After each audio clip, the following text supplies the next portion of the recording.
शराब घोटाले मामले में मनीष सिसोदिया के बाद अब संजय सिंह की मुसीबतें भी कम होने का नाम नहीं ले रही हैं।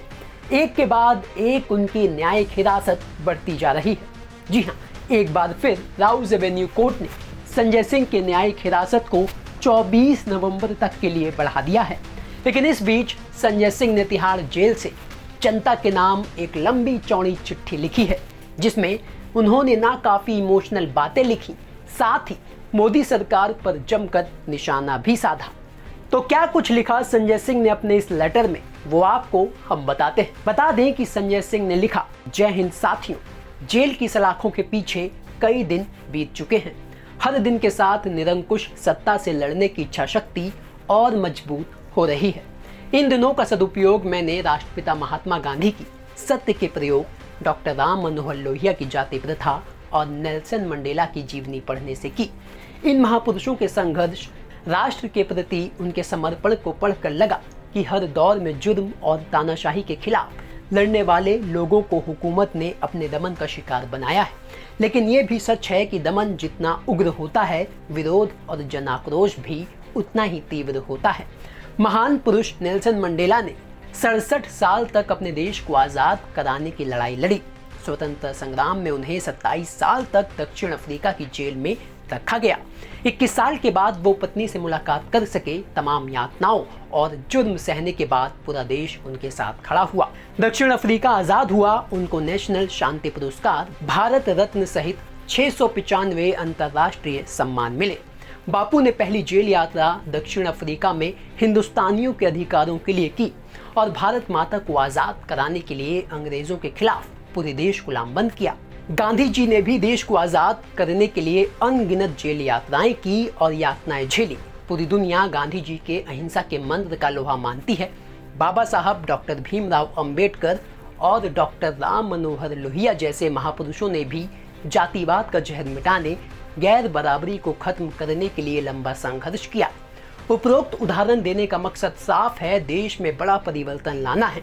देश में चल रही तानाशाही के खिलाफ आवाज उठानी है, तो हर प्रकार का जोखिम उठाने के लिए तैयार रहना होगा। जेल, मुकदमा और लाठी तानाशाही सत्ता का हथियार है। इसके आगे झुक गए तो तानाशाही बढ़ेगी। अगर डट कर मुकाबला किया तो जनता आपके साथ खड़ी होगी और तानाशाही का अंत करेगी। बात करते हैं आम आदमी पार्टी की। आंदोलन की कोख से जन्मी इस पार्टी ने भारतीय राजनीति में एक उम्मीद पैदा की, एक भरोसा पैदा किया, देश को नई दिशा देने का एक अनोखा प्रयास किया। अरविंद केजरीवाल जी की अगुवाई और उनके कुशल नेतृत्व में मात्र 10 सालों में आम आदमी पार्टी राष्ट्रीय पार्टी बन गई। 3 बार दिल्ली में आम आदमी पार्टी की सरकार बनी। गुजरात के गढ़ को भेदने में भी केजरीवाल जी को सफलता मिली। आजादी के बाद देश भर में तमाम सरकारें बनी, लेकिन शिक्षा और स्वास्थ्य के क्षेत्र में जैसा सराहनीय कार्य केजरीवाल सरकार ने किया, वो देश और दुनिया में एक उदाहरण बन गया। पंजाब की भगवंत मान सरकार भी एक एक वादा पूरा करने में जुट गई। अरविंद केजरीवाल का काम मोदी सरकार की आंखों की किरकिरी बन गया। बीजेपी को लगा, अगर देश की जनता शिक्षा, स्वास्थ्य, बिजली, पानी पर वोट देने लगी तो हमारा क्या होगा। आम आदमी पार्टी ना तो जातिवाद फैलाती है, ना ही धर्म के नाम पर समाज को बांटने का काम करती है। ये तो काम की राजनीति कर रही है। इनका मुकाबला कैसे करें? मोदी और बीजेपी के लिए ये बड़ी कठिनाई बन गई। इसी कारण इन्होंने दमन का रास्ता अपनाया। मुख्यमंत्री अरविंद केजरीवाल के दफ्तर पर सीबीआई का छापा मारा गया। शिक्षा मंत्री, स्वास्थ्य मंत्री समेत 49 से अधिक विधायकों पर फर्जी मुकदमे लिखे गए। कमेटी बनाकर 400 फाइलों की जांच कराई गई। स्कूल के कमरे निर्माण करने के नाम पर घोटाले का झूठा आरोप लगाया गया। 1.5 साल से तथाकथित शराब घोटाले की जांच ईडी सीबीआई से कराई जा रही है। इतना ही नहीं, नफरत की हद यह है कि सुप्रीम कोर्ट के 5 जजों की खंडपीठ ने दिल्ली की चुनी हुई सरकार को ट्रांसफर पोस्टिंग का अधिकार दिया, तो 8 दिन में अध्यादेश लाकर उस फैसले को बदल दिया गया। मोदी सरकार ने हर वह प्रयास कर लिया जिसमें आम आदमी पार्टी खत्म हो जाए, उसके नेता टूट जाएं। विधायक मंत्री उनसे डरने लगे और दूसरे राज्यों की तरह दिल्ली, पंजाब में भी तोड़फोड़ हो जाए। लेकिन इस पार्टी ने मोदी के मंसूबों पर पानी फेर दिया। मोदी के खिलाफ अरविंद केजरीवाल और आम आदमी पार्टी के तमाम नेता चट्टान की तरह खड़े हैं।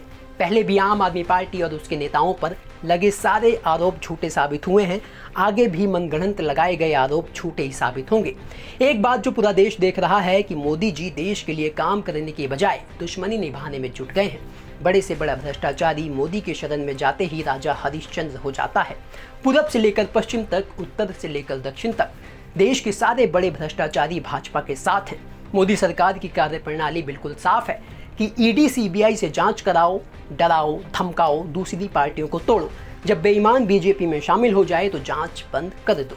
असम के वाटर घोटाले में क्या हुआ, बंगाल के नारदा शारदा स्कैम में क्या हुआ, मध्य प्रदेश के व्यापम घोटाले में क्या हुआ, महाराष्ट्र के सिंचाई घोटाले में क्या हुआ।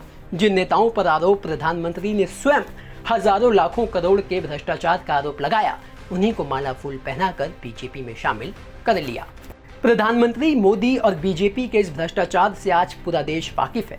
मेरी गिरफ्तारी भी खामोश करने की एक कोशिश है। पूरा देश जानता है कि मैंने हमेशा मोदी सरकार के अन्याय और भ्रष्टाचार के खिलाफ मजबूती से आवाज उठाई है, न डरा न झुका।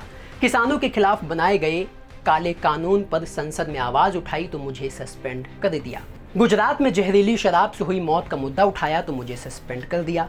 मणिपुर में कारगिल योद्धा की पत्नी के साथ हुई दरिंदगी का मुद्दा उठाया तो मुझे कई महीनों से सस्पेंड किया हुआ है। क्या मणिपुर की हिंसा पर आवाज उठाना जुर्म है?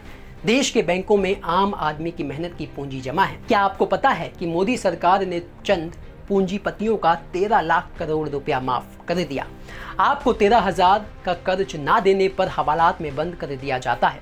जरा कल्पना कीजिए, जो मोदी सरकार आपके शिक्षा और स्वास्थ्य पर मात्र 2% बजट खर्च करती है, वो अपने दोस्तों का 13 लाख करोड़ माफ कर देती है। ये लोग आपको 5 किलो राशन देकर खुश रहने को कहते हैं, फिर चाहे आप महंगाई की मार झेलें, बेरोजगारी के कारण दर दर की ठोकरें खाएं, या फिर फसल का दाम ना मिलने पर आत्महत्या करें। मोदी सरकार को देश की नहीं, दोस्तों की चिंता है।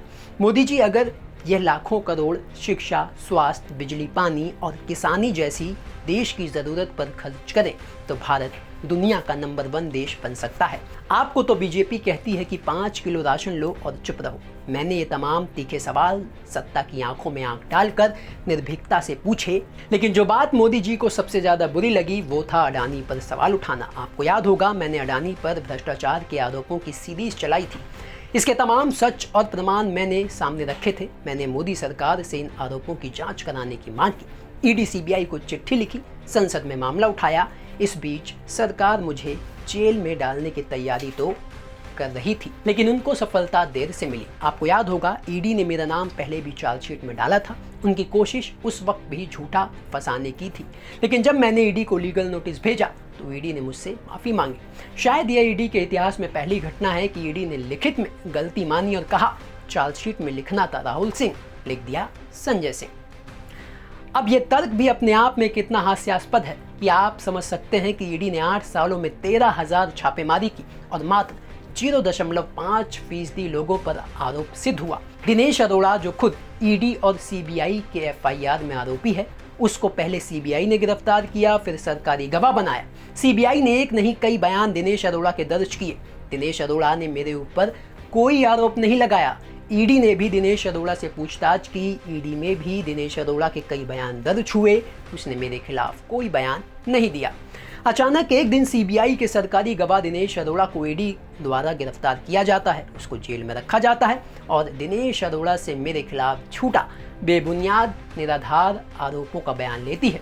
उसके बाद दिनेश अरोड़ा को आसानी से जमानत मिल जाती है। जो दिनेश अरोड़ा 13 बार ईडी सीबीआई में लगभग 1 साल तक बार बार बयान देता है और मेरे ऊपर कोई आरोप नहीं लगाता, वो दिनेश अरोड़ा अचानक ईडी के सामने बेबुनियाद आरोप कैसे लगाता है?